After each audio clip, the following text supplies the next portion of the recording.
First question देखो ये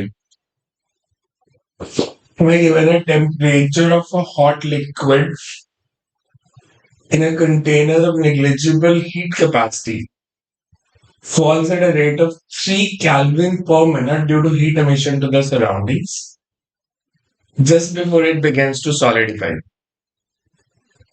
The temperature then remains constant for 30 minutes, by which time the liquid is all solidified. The ratio of specific heat capacity to latent heat.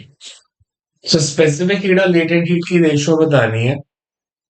हमें basically question में दिया है कि पहले जो जब तक वो लिक्विड फॉर्म में अगर हम हीट रिमूव करेंगे तो उसका टेम्परेचर फॉल करेगा. तो हमें क्या मैंने जब तक वो लिक्विड फॉर्म में है temperature is falling eight a rate of 3 kelvin per minute. उसके बाद वो सॉलिडिफाई होना जब शुरू हुआ तो 30 मिनट्स तक टेम्परेचर जो है हमें गिवन है कि it remains constant for 30 minutes, by which time all the liquid has solidified. मतलब पहले मास m ऑफ लिक्विड था, उसका टेम्परेचर फॉल कर रहा था eight a rate of 3 kelvin per minute. फिर 30 मिनट्स और लगे, वो सारा m जो लिक्विड था वो सॉलिड स्टेट में चेंज हो गया. तो स्पेसिफिक हीट और लेटेंट हीट की रेशियो बतानी है. क्वेश्चन क्लियर है? पहले क्या पूछा है? ठीक है. अब जब हमें दिया है कि temperature falls at a rate of 3 kelvin per minute, temperature falls when heat is added or heat is removed from the system. Heat is removed from the system. तो हमने heat remove किया at such a rate that temperature falls at 3 Kelvin. जब तक वो liquid form में है और उसका temperature fall कर रहा है, टेम्परेचर चेंज करें तो Q का फॉर्मूला क्या लेते हैं? MC डेल्टा थीटा या ML? MC delta theta. ठीक है. तो हम बेसिकली लेंगे कि अगर किसी इंस्टेंट पे dq by dt लिखना है, rate at which heat energy is removed, this results in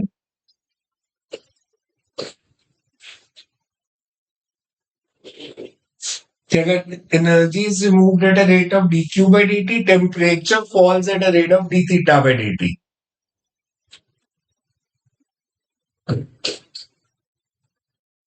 If energy is removed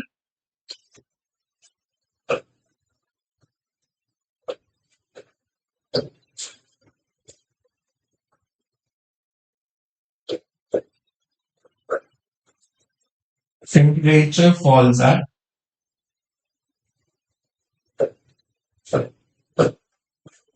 और हमें ये गिवन है this is 3 Kelvin per minute, or you can say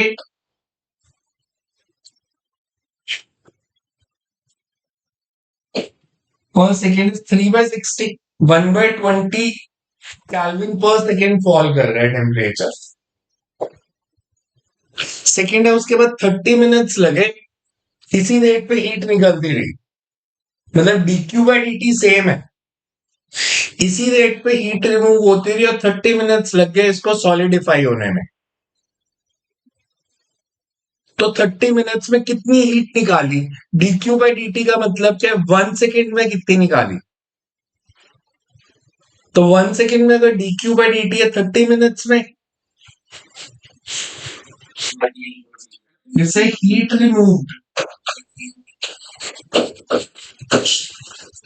in time t, that would be rate at which heat is removed into time. तो इस case में we can say it's mc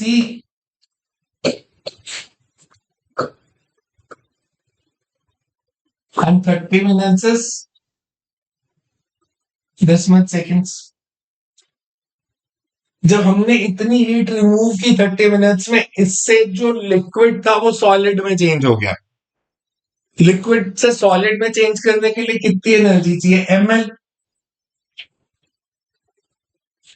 तो ये heat remove की तो वो solid में change हो गया, मतलब this is MC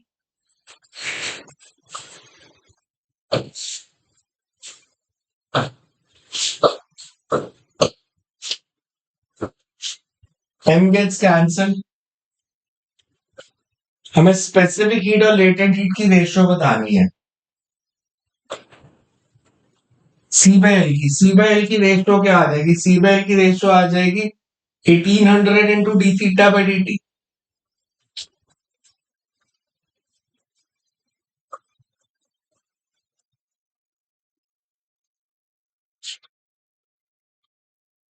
one by 90। समझ में आया कैसे किया है? हमने पहले ले लिया कि हमें दिया था किस रेट से टेम्परेचर फॉल कर रहा है, बिकॉज हमें D theta by D T given था। हमने वहां से D Q by D T निकाल लिया कि इस रेट से हीट रिमूव हो रही थी, इस रेट से 30 मिनट्स तक हीट रिमूव होती थी, तो टोटल हीट कितनी रिमूव होगी? ये फॉर्मूला कि rate at which heat is removed into time, और 30 मिनट्स तक जब ये हीट रिमूव की तो वो लिक्विड सॉलिड में चेंज हो गया, तो that means this is equals to ml। तो वहां से C/L की रेशियो निकाल ली। देखो अब इसमें कुछ पूछने वाला आप पूछो, अगर कोई डाउट है, कुछ नहीं समझ आया तो। इसमें अगर कुछ नहीं समझ आया तो क्लियर है ये?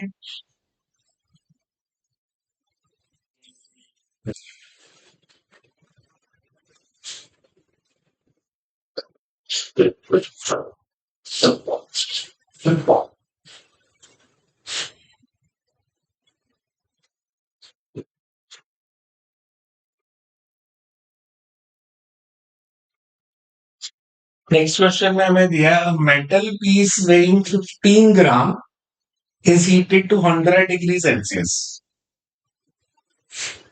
and then immersed in a mixture of ice and water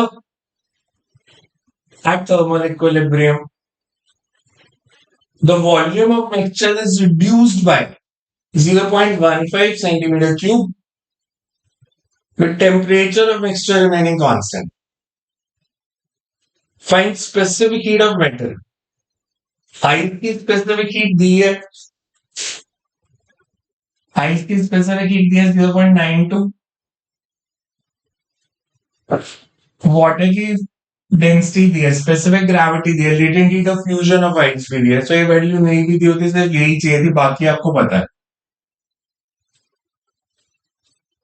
question में क्या दिया है? हमें दिया है कि एक आइस वाटर मिक्सचर है, उसमें कुछ आइस है कुछ वाटर है, तो हमने उसमें एक मेटल का पीस डाल दिया जो 100 डिग्री सेल्सियस पे था और उसका मास था 15 ग्राम। उसके कारण जो मिक्सचर का वॉल्यूम है वो 0.15 सेंटीमीटर कम हो गया। तो मेटल की स्पेसिफिक हीट कितनी है? हमें दिया temperature of mixture remaining constant. इसका मतलब पहले समझो, हमें दिया है कि एक हमारे पास कोई भी कंटेनर है जिसमें आइस और वाटर इक्विलिब्रियम में है, मतलब उसका टेम्परेचर 0 डिग्री है, वही इक्विलिब्रियम आएगा कि water at 0 degree and ice at 0 degree. उसमें हमने एक मेटल का पीस डाला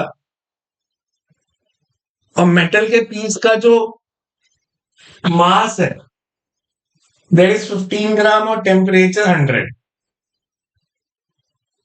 हमें का मेटल का पीस डालने के बाद सिस्टम का टेम्परेचर नहीं चेंज हुआ, मतलब 0 पे ही था। तो जो मेटल ने हीट लूज की, मेटल 100 पे था, वो यूज हो गई आइस को मेल्ट करने में। तो जो फाइनल इक्विलिब्रियम आया उसमें वॉल्यूम ऑफ मिक्सचर कम हो गया 0.15 सेंटीमीटर क्यूब। तो मेटल की स्पेसिफिक हीट कितनी है? मेटल की स्पेसिफिक हीट कितनी, उन्होंने क्वेश्चन में कहा कम हो जाएगी, तो आप कैसे बढ़ा दोगे?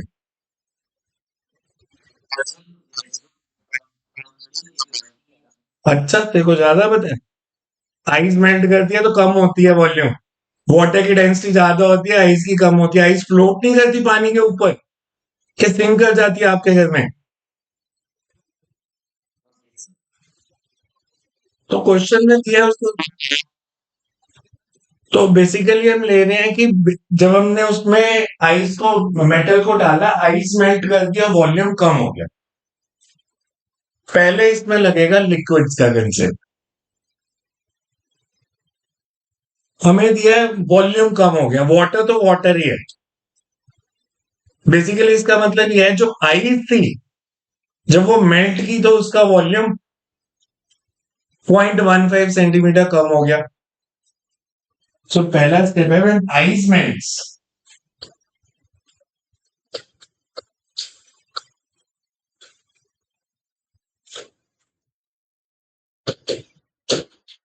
its volume decreases by,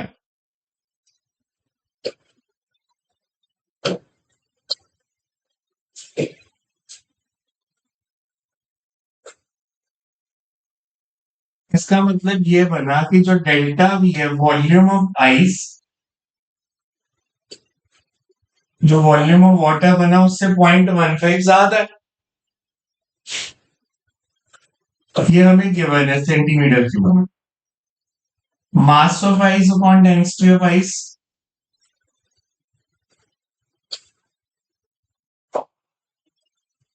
0.15। अगर मैं सीजीएससी यूज कर रहा हूं तो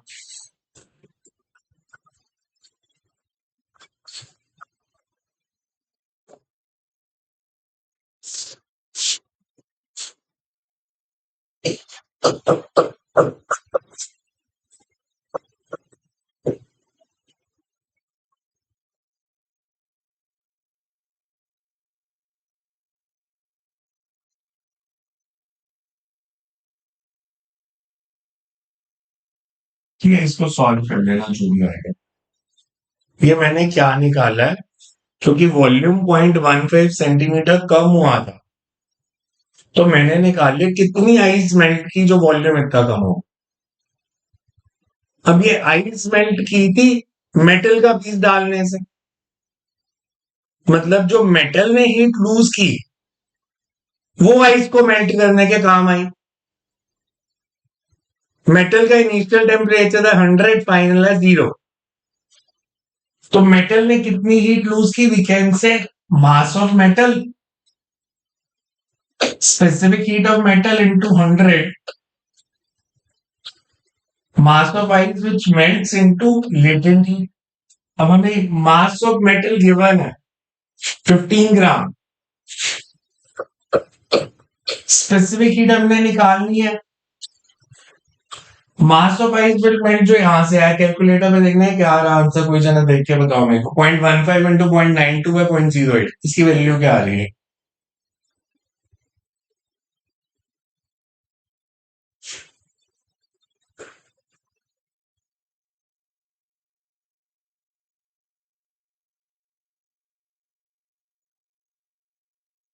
this comes out to B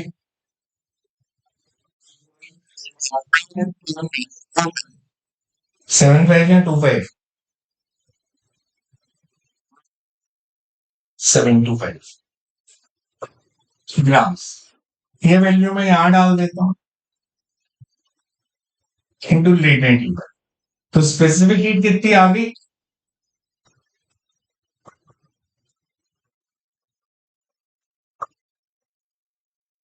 क्या आंसर आ जाएगा? मैथ्स को छोड़ो, दैट्स इमटेरियल, कंसेप्ट समझो। हमने कहा है कि पहले वाटर आइस मिक्सचर था 0 पे, उसमें से कुछ आइस मेल्ट कर गया। मैं ये भी नहीं दिया सारी आइस मेल्ट करी कि नहीं करी, कुछ आइस मेल्ट कर गई। और मेटल का जो पीस 100 डिग्री पे था वो भी 0 पे आ गया। तो हमें पहले, क्योंकि दिया चेंज इन वॉल्यूम, हमें पहले निकालना पड़ेगा आइस मेल्ट कितनी की है। तो वो मैंने लिक्विड से निकाला कि कितनी आइस मेल्ट की। और ये जो मास मेल्ट हुआ है क्यों किया? क्योंकि मेटल ने हीट लूज की थी। मेटल का टेम्परेचर 100 से 0 आया था, तो जो मेटल ने हीट लूज की वो आइस ने गेन की। अब देखो इसमें कोई डाउट है तो, कंसेप्ट में या किसी जगह पे?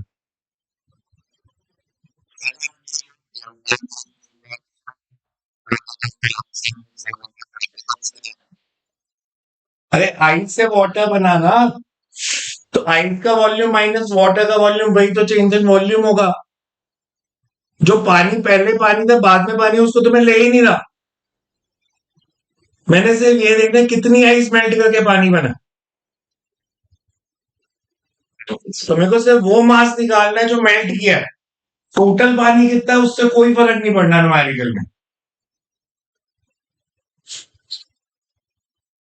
क्लियर है?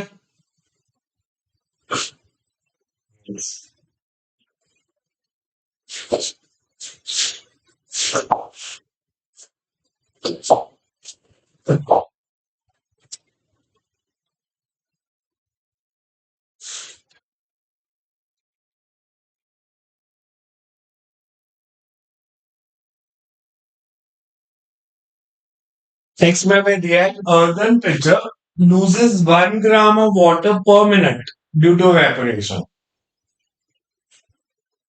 Water equivalent of pitcher is 0.5 kg and pitcher contains 9.5 kg of water. Calculate the time required for the water in pitcher to cool from 28 to from its original temperature of 30. Neglect radiation effects और latent heat 540 नहीं लेनी, उसने question में क्या ticket है 580। अब earthen picture जो India में नॉर्मली मटके यूज होते हैं उसका प्रिंसिपल के बारे में बात की है। उन्होंने कहा उस मटके से 1 ग्राम ऑफ वाटर एवेपोरेट हो रहा है पर मिनट, और वाटर को एवेपोरेट करने के लिए जो हीट चाहिए वो मटके के पानी से ही आ रही है। ऐसे ही मटके में पानी ठंडा होता है, तो मटके ने इतनी हीट दिया थी कि every minute 1 gram of water evaporates. तो बिकॉज वाटर से हीट रिमूव कर रहे हैं, वाटर का टेम्परेचर फॉल करेगा। उसका इनिशियल टेम्परेचर अगर 30 है, हमने बताना है 28 कितनी देर में हो जाएगा। क्वेश्चन समझ आया? पहले क्वेश्चन में क्लैरिटी है, पूछा गया और कैसे करना।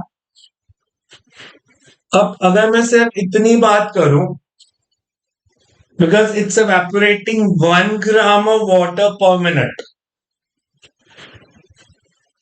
and for every gram energy required is 580 calories. अगर हर मिनट में 1 ग्राम पानी एवेपोरेट हो रहा है, तो इसका मतलब है हर मिनट में हम मटके में से 580 कैलोरीज ऑफ हीट रिमूव कर रहे हैं। That is rate at which heat is removed. अब मटके में पानी जो है दैट इज 9.5 kg, और मटके का वाटर इक्विवेलेंट है 0.5, मतलब you can take earthen pitcher as 0.5 kg of water, because pitcher is equivalent to 0.5 kg of water और 9.5 kg वाटर ऑलरेडी है। तो यू कैन से हमें 10 किलो पानी का टेम्परेचर कम करना। सो अगर मैं ये लिखूं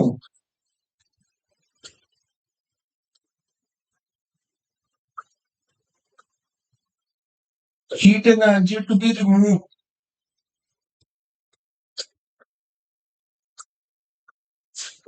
to decrease temperature of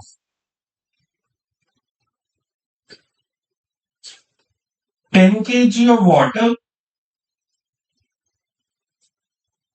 by 2 degrees Celsius. This will be the mass of water. Because मैं SI यूज कर रहा हूँ तो specific heat of water will be, this will be the energy required in joules.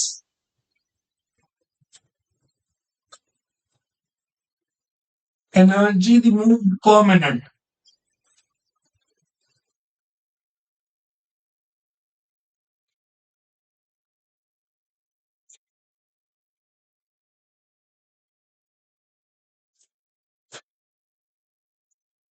Energy removed per second.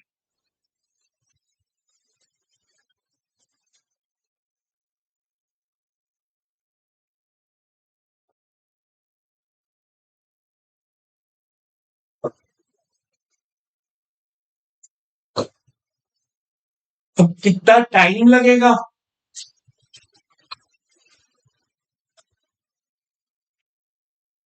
Energy remove जो करनी है divided by energy remove per second.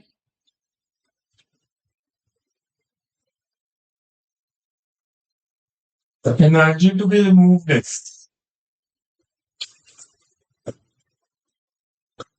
In per second जो हमने remove किया दैट इज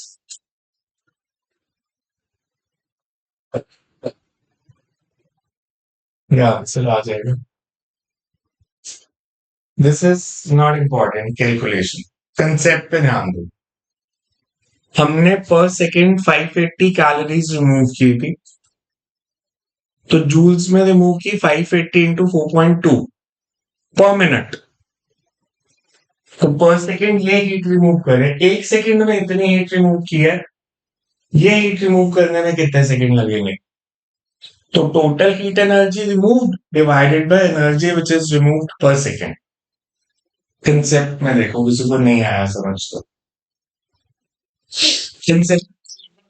एक एक minute, एक एक करके पहले एक जना पूछे क्या पूछना.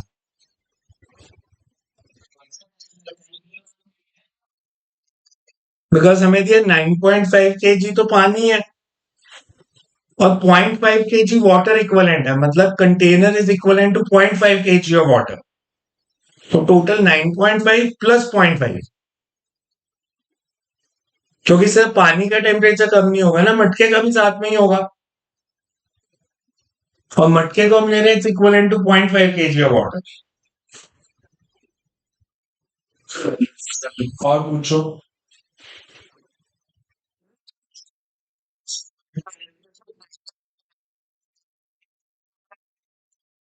कर सकते हैं, पर नॉर्मली फिजिक्स में होता है कि आंसर्स हमेशा, जब भी फिजिक्स का पेपर आएगा ना स्कूल में या कंपटीशन में, आंसर एसआई में दिए होते हैं. तो हमें एक आदत बनानी पड़ती है कि हम एसआई में ही सॉल्व करें न्यूमेरिकल्स को, बिकॉज नहीं तो कन्वर्जन की गलती रहेगी, खास करके जब पोटेंशियल एनर्जी के साथ कोरिलेट करने के लिए आएगा ना, आप गलती कर दोगे फिर. तो हमेशा एसआई की आदत डालो कि एसआई में न्यूमेरिकल सॉल्व करने. क्लियर है सबको?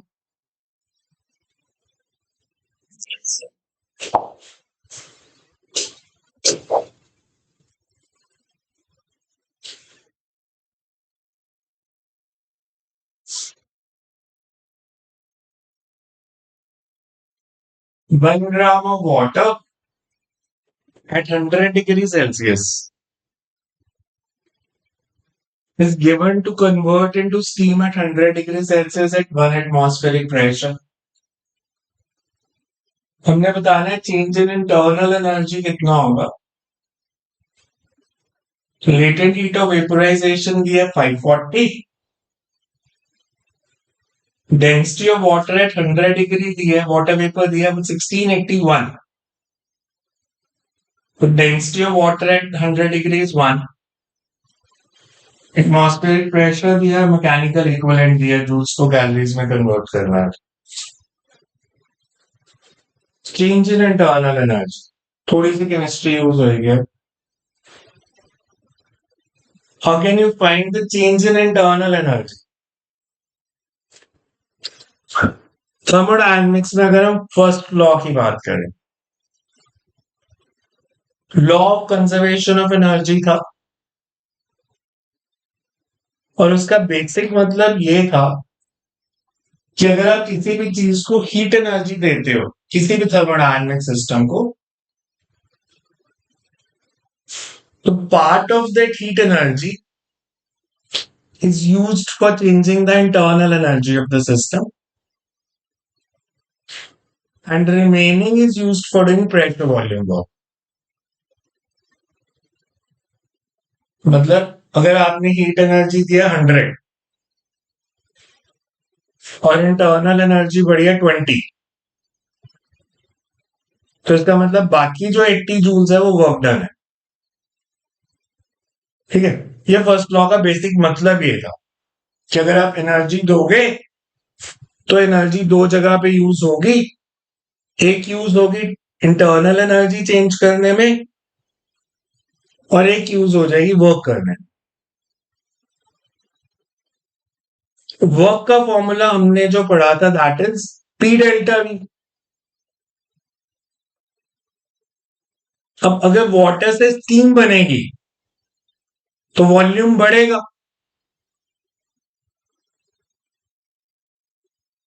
अगर मैं कहता हूं किसी चीज की डेंसिटी है, अभी मत कुछ पूछो, लास्ट में पूछना जब मैं बोलूंगा, जब क्वेश्चन खत्म हो जाएगा। अगर किसी चीज का अगर मैं कहता हूं डेंसिटी है 1 ग्राम पर सेंटीमीटर क्यूब, तो इसका मतलब है 1 ग्राम का वॉल्यूम है 1 सेंटीमीटर क्यूब।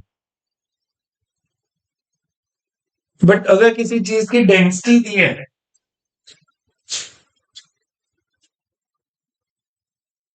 1/1681, इसका मतलब 1 ग्राम का वॉल्यूम है 1681 centimetre cube.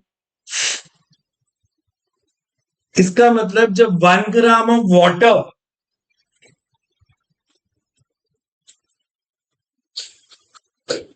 when 1 gram of water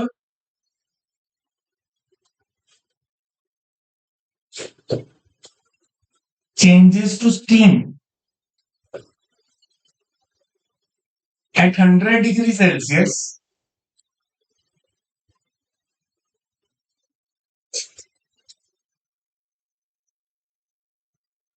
volume increases from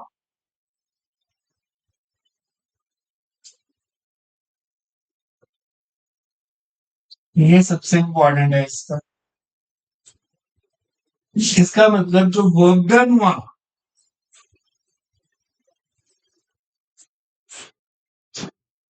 pressure हमें दिया into change in volume 1681 -1 centimetre cube में, तो मीटर क्यूब में चेंज कर दो -6।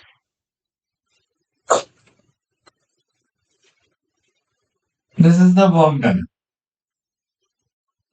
इन जूल्स। ऐसा ही यूज कर रहा हूं।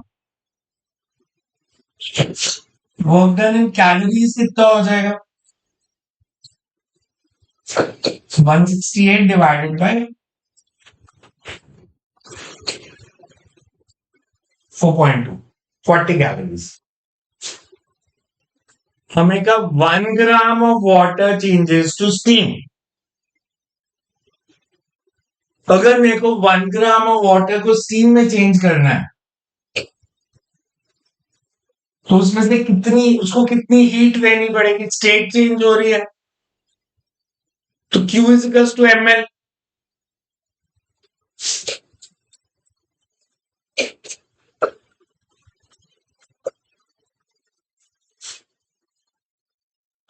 अब इसमें आंसर कैलोरीज में ही दिए थे, मैंने 540 कैलोरीज हीट दी तो स्टेट चेंज हो गई। जो वर्क डन हुआ वो 40 कैलोरीज का है, तो बाकी कहां गई? इंटरनल एनर्जी में चेंज हो गई। तो change in internal energy will be 500 calories.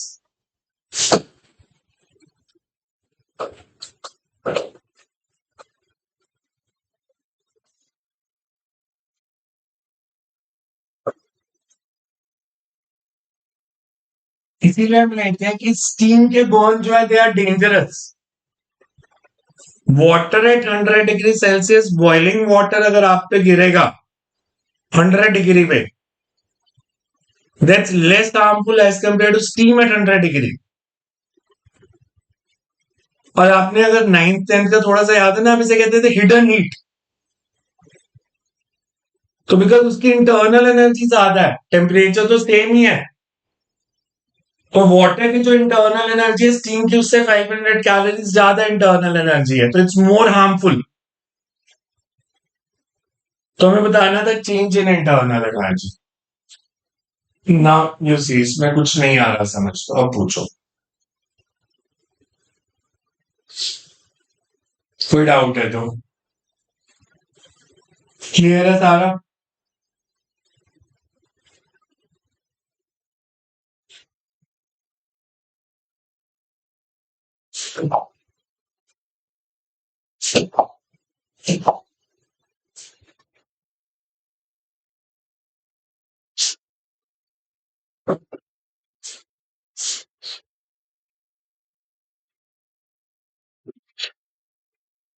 A solid ball of mass 10 kg at 40 degrees Celsius is gently placed in a 20 kg liquid at 20 degrees Celsius and having specific heat of 1 calorie per gram. When thermal equilibrium is attained, temperature is 35. Specific heat of solid ball. ये easy question है, इसको पहले खुद से करो, फिर मैं कराता हूँ, नहीं होगा तो जस्ट ट्राई इट योरसेल्फ और लास्ट में आंसर बताना। पहले एक बार सॉल्व करके देखो, कौन हीट लूज कर रहा है और कौन गेन कर रहा है। सॉलिड बॉल 40 पे है, इक्विलिब्रियम टेम्परेचर 35, मतलब सॉलिड बॉल का टेम्परेचर कितना कम हुआ, 5 डिग्री सेल्सियस। जो लिक्विड है वो 20 पे था और 35 पे आ गया, तो लिक्विड का टेम्परेचर कितना चेंज हुआ, 15। Heat lost bye solid ball is heat gained by liquid, law of mixtures.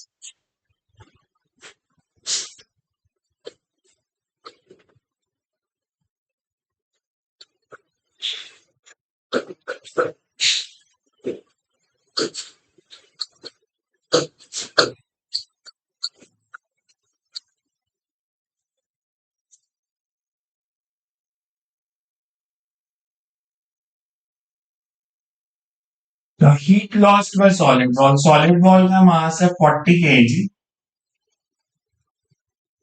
और उसका टेम्परेचर चेंज किया है 5 डिग्री, बिकॉज इनिशियली 40 था, फाइनल 35 है। 20 kg of water, specific heat calories per gram में दिया, तो मास kg में है, you can say it's और changing temperature 15. तो specific heat of solid comes out to be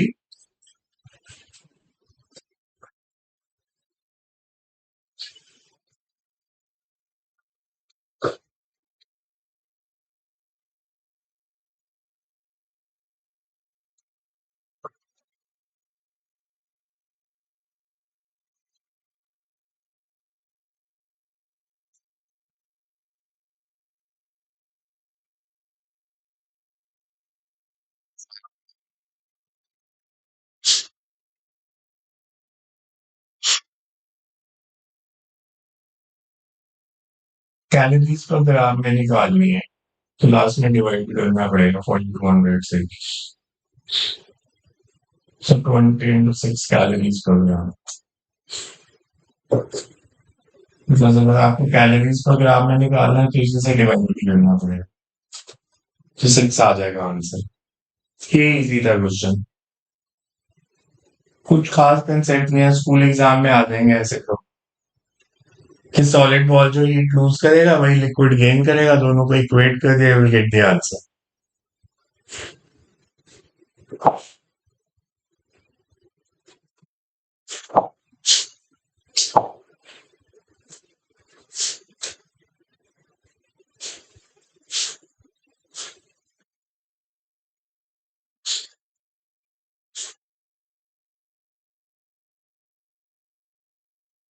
A small ball of mass m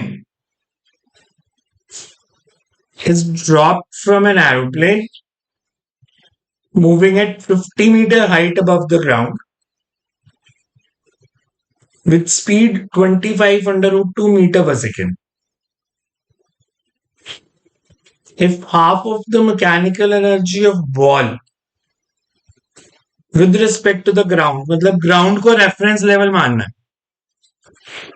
So if half of the mechanical energy of ball with respect to ground is lost as thermal energy, मतलब जो उसके पास initial mechanical energy है उसका 50% heat energy में change हो रहा है. तो चेंज इन टेम्परेचर बताना है कितना है. स्पेसिफिक हीट दी है 56.25. Now when we say mechanical energy, it means sum of kinetic and potential energy. और पोटेंशियल एनर्जी रेफरेंस लेवल पे डिपेंड करती है. तो उन्होंने कहा ग्राउंड को रेफरेंस लेवल मान लो.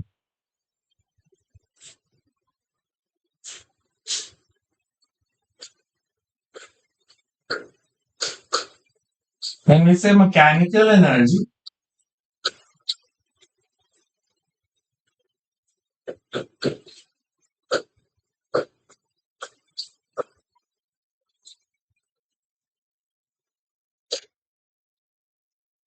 ग्राउंड को रेफरेंस माना तो पोटेंशियल एनर्जी इज mgh.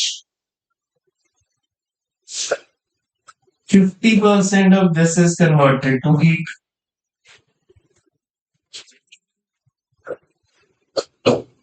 कितना? क्या आंसर बोलो?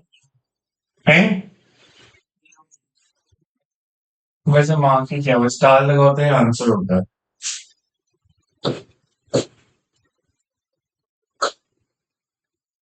50% मतलब इसको आप ऐसे लिख सकते हो,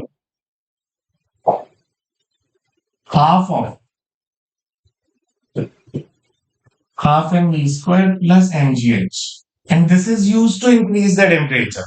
So this should be equated with mc delta theta.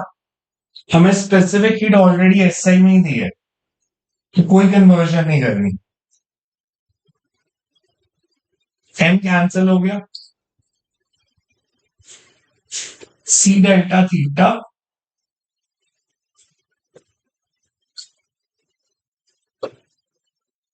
तो delta theta is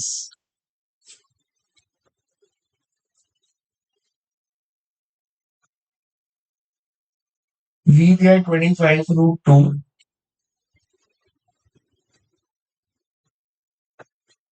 g is 10 h is 50.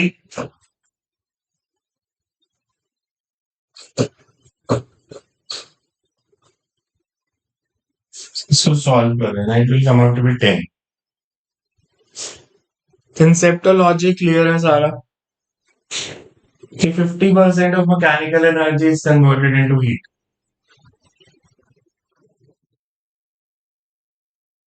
अगर मैं इसमें पूछता work done against air friction,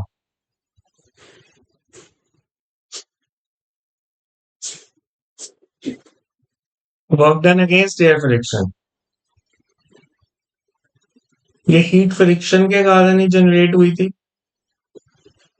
तो जो चेंज इन एनर्जी है वही वर्क अगेंस्ट फ्रिक्शन होएगा, बिकॉज फ्रिक्शन के कारण ही हीट जनरेट होती है ना. तो जितनी फ्रिक्शनल फोर्स के कारण एनर्जी लॉस हो रहा है that is work against friction.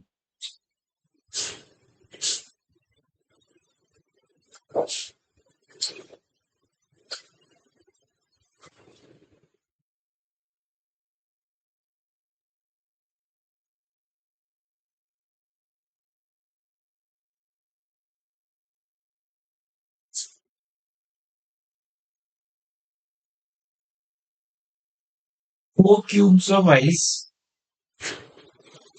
at minus 10 degrees Celsius. Each 1 gram is taken out from the refrigerator and is put in 150 gram of water at 20 degrees Celsius. Temperature of water when equilibrium thermal equilibrium is attend. हमें water का temperature बताना है। Assume that no heat is lost to the outside and water equivalent of container is 46 gram. I think ये 96 ग्राम था। Anyways जब ये question आया था हम 46 के साथ भी कर सकते हैं, ऐसा कोई इशू नहीं है। हमें दिया specific heat of water is 1, for ice it's 0.5, latent heat of fusion is 80। हमें दिया है 150 ग्राम of water at 20 degrees Celsius. 150 gram of water at 20 degrees Celsius, and to the water we add ice at -10.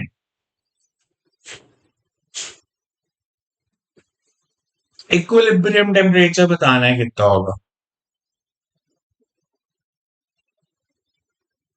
4 cubes of ice -10 each of 1 gram. Ice का temperature -10 है, वो -10 पे तो melt करेगी नहीं, इट मेल्ट्स एट 0। तो पहले ice का टेम्परेचर -10 से 0 लेके आना, फिर वो मेल्ट करेगी, और मेल्ट कर जाएगी तो फिर और हीट मिलती थी तो उसका टेम्परेचर बढ़ेगा। तो heat lost by water, because water high temperature पे है।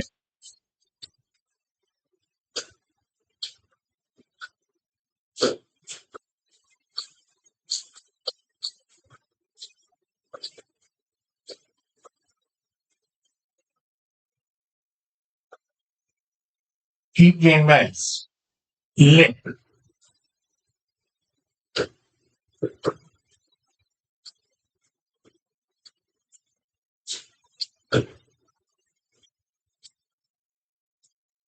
Final temperature with heat. Water का इनिशियल टेम्परेचर था 20, वाटर का मास था 150, तो heat lost by water, mass of water, water का change in temperature 20 minus theta. ये समझ में आया? समझ में आया या नहीं आया? यही देखो, ये फर्स्ट स्टेप। ये क्लियर है सबको? नहीं क्लियर किसी को भी? मैंने वाटर इक्विवेलेंट तो ऐड ही नहीं किया, आपको समझ कैसे आ गया? अरे सिर्फ पानी का टेम्परेचर थोड़ी कम हो रहा है, कंटेनर का भी तो साथ में हो रहा है, और कंटेनर दिया equivalents to 46 gram of water. तो टोटल वाटर कितना लेना है? 196 ग्राम, 150 नहीं लेना।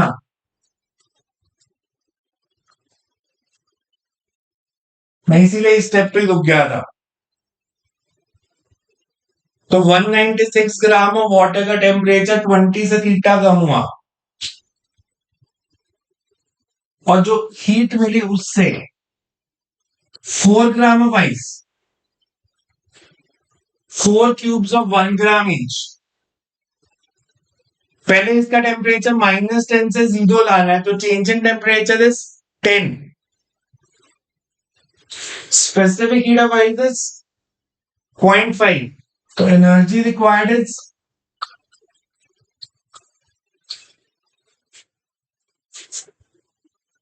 प्लस, फिर ये आइस मेल्ट करेगी, एनर्जी रिक्वायर्ड इज ml, और फिर इस 4 ग्राम का टेम्परेचर थीटा तक बढ़ेगा। ये इक्वेशन देखो, क्लियर है सबको कैसे लिखी मैंने? ये कौन सी एनर्जी है? This is energy required to change the temperature of ice from -10 to 0. This is energy required to melt that ice at 0 degree. and this is energy required to increase the water flow form from 0 to theta because final temperature theta. So 196 into 20.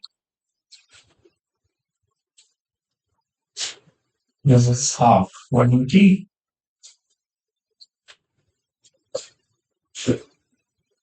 तो 200 theta किसके equal आ गया?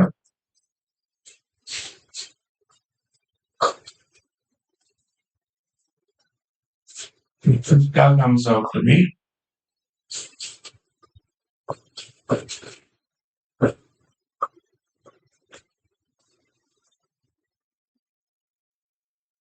$17.9 आ जाएगा। Method देखो समझ में आ रहा है सारा।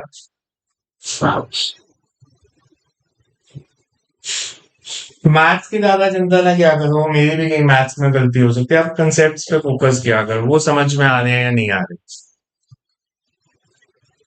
कि कैसे अप्रोच करना है प्रॉब्लम को। सबसे पहले समझा करो कि क्या गिवन है, क्या पूछना चाहते हैं, कहां से हीट आई, कहां पे गई, और उस हीट से क्या हुआ।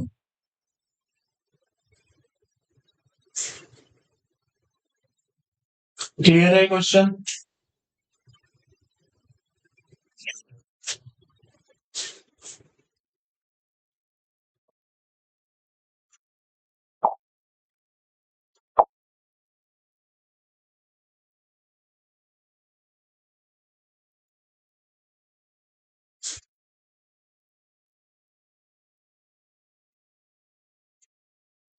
इस क्वेश्चन में दिया है a current of 2.5 ampere passing through a heating coil immersed in 180 gram of paraffin wax. Paraffin wax की स्पेसिफिक हीट दी है 2 joules per gram per Kelvin. Contained in 100 gram calorimeter. और कैलोरीमीटर की स्पेसिफिक अलग से दिया 0.4. Raises temperature from 5 degree below room temperature to 5 degree above room temperature in 100 seconds. Reading of voltmeter is, मतलब हमने बताना है हमने पोटेंशियल डिफरेंस कितना अप्लाई किया। पहले समझो क्वेश्चन को। हमें दिया 180 gram of paraffin in 100 gram calorimeter. Temperature is changed from 5 degree below room temperature to 5 degree above room temperature. मैं अगर बोलूं रूम का टेम्परेचर अभी मेरे 30, तो हम 5 डिग्री बिलो रूम टेम्परेचर मतलब 25 एंड 5 डिग्री अबव इज 35, तो मतलब 10 degree Celsius change in temperature है। चेंज इन टेम्परेचर अकेला पैराफिन का या पैराफिन और कैलोरीमीटर दोनों का? दोनों का टेम्परेचर चेंज करेगा, अकेली पैराफिन का तो कर नहीं सकता। तो हमने जो हीटिंग कॉइल लगाई उससे पैराफिन का टेम्परेचर भी 10 डिग्री सेल्सियस बढ़ा और कैलोरीमीटर का भी 10 डिग्री बढ़ा। और ये जो टेम्परेचर बढ़ाने के लिए एनर्जी सप्लाई की, दैट इज थ्रू करंट, और 100 सेकेंड लगे। तो हमने बताना है पोटेंशियल डिफरेंस कितना अप्लाई किया। पहले क्वेश्चन समझ में आया? हमें एनर्जी किस लिए चाहिए, कौन कौन से टेम्परेचर बढ़ाने हैं? कंटेनर का और पैराफिन का। तो टोटल हीट एनर्जी रिक्वायर्ड कितनी है? जैसे टोटल एनर्जी रिक्वायर्ड इज,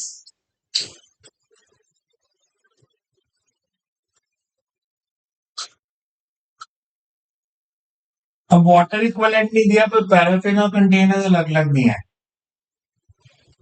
तो mass of paraffin, specific heat of paraffin into delta theta. Mass of calorimeter, specific heat of calorimeter into delta theta. Delta theta तो 10 है, mass of paraffin 180, specific heat 2 joules per gram, तो इसको भी grams में रहने दिया मैंने, plus ये इसकी वैल्यू आ गई एमपीसीपी plus एमसीसीसी, mass of क्लोरीमीटर 100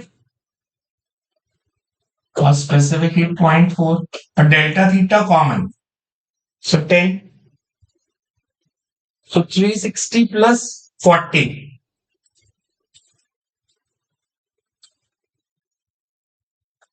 This is the energy required.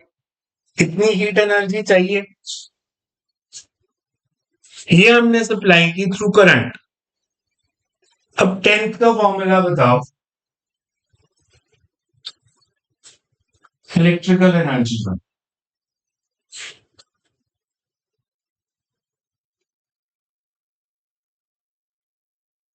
ये फॉर्मूला देखा हुआ है, P is equals to energy VIT,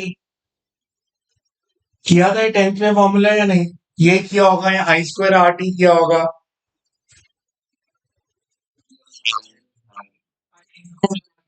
तो I स्क्वायर RT किया था, तो ये वही फॉर्मूला है ना, देखो तो मैं इसको ऐसे लिख सकता हूं I into I R into T, I R क्या होता है, ओम्स लॉ, V है ना, तो VIT, हमें V निकालना है, करंट हमें दिया है 2.5 और 100 सेकेंड के लिए, तो इन दोनों को अगर इक्वेट कर दूं मैं,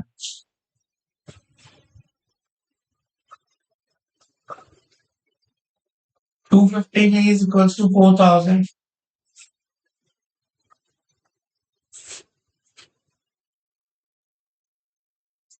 तो V is equal to 16 volt. Clear है कैसे क्लियर,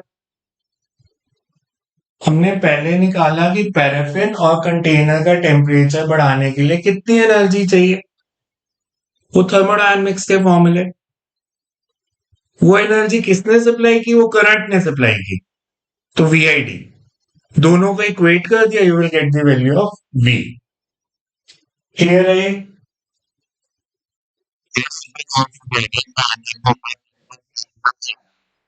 रूम टेम्परेचर, अभी आपके रूम का टेम्परेचर बताओ कितना, कोई ऐसे रैंडम वैल्यू बताओ,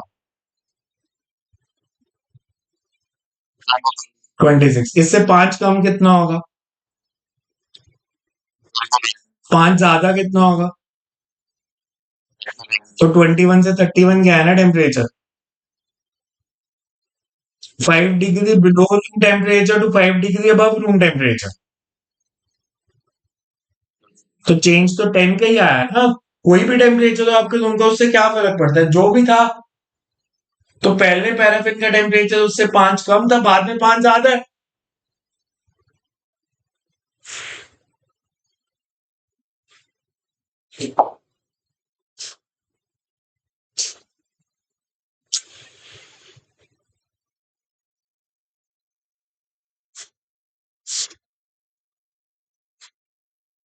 if there is no heat loss, the heat released by condensation of X gram of steam at 100 degrees Celsius into water at 100 degrees Celsius can be used to convert Y gram of ice at 0 degrees Celsius into water at 100 degrees Celsius. तो ratio of x y is to x हमें दिया है, अगर x gram of steam condense करती है तो उससे जो एनर्जी रिलीज होगी उससे y gram of ice at 0 degree can be change to water at 100 degree, तो y और x की रेशियो, अगर स्टीम कंडेंस करेगी तो इट विल लूज हीट और it's gaining heat, it's losing heat, उसमें से हीट निकालेंगे तो कंडेंस करेगी, तो इसे heat lost by steam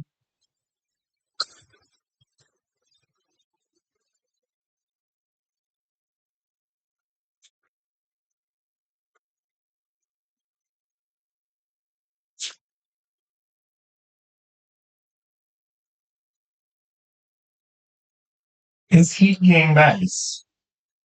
X gram of steam condensed heat.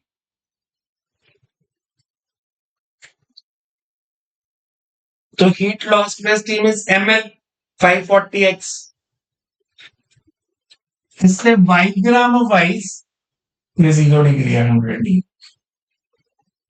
Y gram of ice is changed into water. Y gram of ice अगर water में change होती है तो energy required is latent heat of fusion. और फिर इस y ग्राम को 100 तक लेके जाना है.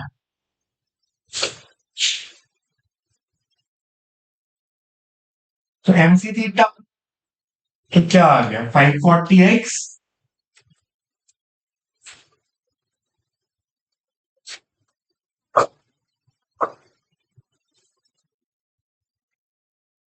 y by x is 1/3. Because सिर्फ आइस को मेल्ट नहीं करना ना, आइस को मेल्ट करके 100 तक भी लेके जाना है. तो y gram of ice melt करेगी तो एनर्जी रिक्वायर्ड इज 80y. उस y ग्राम का टेम्परेचर 0 से 100 तक बढ़ाया. तो ये कौन सी एनर्जी है? Energy required to melt ice. And this is energy required to change its temperature from 0 to 100. मतलब यहां मैंने फॉर्मूला लगाया mc थीटा और यहां लगाया ml. And this is vaporisation. ठीक है, तो वहां से y by x की वैल्यू निकाल सकते हो. क्लियर है? कोई डाउट इसमें? नेक्स्ट टाइम करते हैं. ये वाले देख लेना. इनमें अगर कोई डाउट हो तो मैं से कल क्लास में पूछ लेना. अगर इन क्वेश्चंस में से कोई नहीं समझ आ रहा तो फिर क्लास में y by x 3:1 हो जाएगा. हाँ, 540 by 180 हमें पूछा गया था. y by x पूछा था तो 3:1. तो मैथ्स है.